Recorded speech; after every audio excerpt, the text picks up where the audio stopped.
There's a few things I want to say here, and I'm doing this for someone, but I think there's a lot of other people in this situation that might benefit. I'm just going to rattle off a response to a email that I got. First thing, if you are in a relationship with an alcoholic or addict who has a breathalyzer on their car and they want to drive your car because they are a smoker and they can't blow into the breathalyzer, that's a lie. That's not true. Unless they have severe breathing issues, which means they probably shouldn't be driving anyway. First of all, if they want to drive your car and you drive their car, they're drinking. And I'm only kind of laughing at that because that sounds like something I would have done. That's the first thing. You need to get your car back. You need to switch cars with them, and you need to get them their car back, and you need to get your car back, because if they're drinking and they're driving your car and they hurt someone, you're going to be in big trouble, and it's your car. You're going to be responsible. There's a reason they put that breathalyzer on there, and if he cannot blow into it, he shouldn't drive. I'm sure that the judge or his probation person would say no. No. Figure out how to get your car back. The next thing is okay, he's left and it's freezing where you live, and it's cold, it's winter, and they've left and they don't have any money. They don't have any credit cards. They don't have their wallet, and they left without their cell phone, and they're out there in your car. And I know you're worried because they could be sleeping in their car, freezing to death, and not eating, starving to death, right? Haven't eaten today. That's not true either. And I will say this as one alcoholic who has helped a lot of alcoholics. Alcoholics are very resourceful people. We are, at the most part, survivors. We don't want to be uncomfortable, and we have to drink. Even if your loved one doesn't have their wallet, they are figuring out a way to drink. And they probably don't want to eat anyway if you're drinking. If you're on a bender, you hate to eat because it ruins your buzz. But they do have stuff at bars, and people we look after each other when we're in our disease.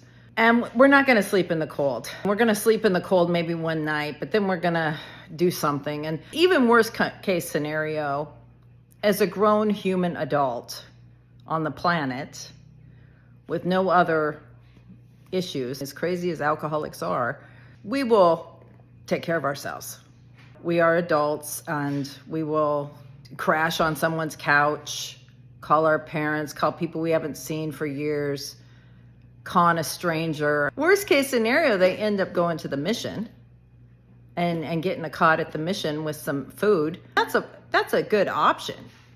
There's a lot of options that people can take to take care of themselves. It is not up to you to take care of a grown adult. It's not. If they want help, if they are cold and desperate and dying, they can take themselves to the emergency room, which they probably can or have, right? So they're going to be okay. You don't have to worry about that. And I know you want to jump in your car and go look for him or her, and you want to find them and make sure they're warm and they've got money for food. Don't. Okay, don't. These are consequences. People need to experience their own consequences to make changes in their lives. Alcoholics only change with consequence. You do not need to fix somebody or save someone unless they are a child. Of course, that is a different story. But you don't need to go find this grown adult and look after them. You've done enough of that. What I would do is seek out your own recovery as soon as possible. Go Google Al-Anon or Nar-Anon. Don't worry about what you've heard. Don't listen to the bullshit. You need support and help right now. These people have gone through it. They know what to do. You can go to a meeting in your neighborhood. You could get on a Zoom meeting. A lot of great Zoom meetings right now. I do a lot of support stuff. I have a podcast. I have a private Facebook group for people in the same position. There's a community. There's communities out there. Even if they're not Al-Anon, there are communities supporting the families of alcoholics and addicts. So there's lots of help available, but do not, if your question is, should I go look for them? No, don't go look for them. If anything, you need to start working on your plan B. I did a great podcast a few weeks ago about plan B. You need to start thinking about a plan B. If you don't know what I'm talking about, go back to that podcast. It's called Courage to Change with Karen. Just get on any where you listen to your podcasts. Go to Courage to Change with Karen. Listen to it. I don't have my list in front of me, but I think it's episode 2. And there's also a PDF in the show notes that lists the plan Bs of what you need to be looking at right now. Go in there and print that PDF as well, and just start looking at that and start getting yourself in a better headspace about what you need to do to take care of you, which is ultimately going to help them, whether they get sober or not.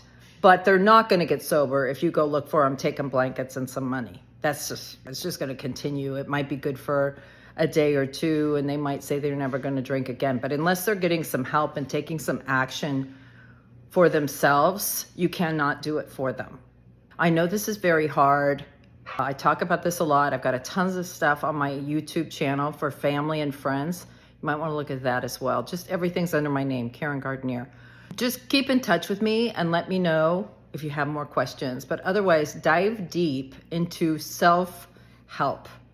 Helping yourself, right? How to take care of yourself, how to untangle from this situation that you're in, because alcoholism is a very mucky, murky disease, and it affects everyone in the family. It affects your finances, your job, your children, your relatives, your friends. The whole community gets affected by this. Do what I said, check out that podcast, print that PDF, jump in the middle of your own recovery, and let me know if I can be of more help. Thanks.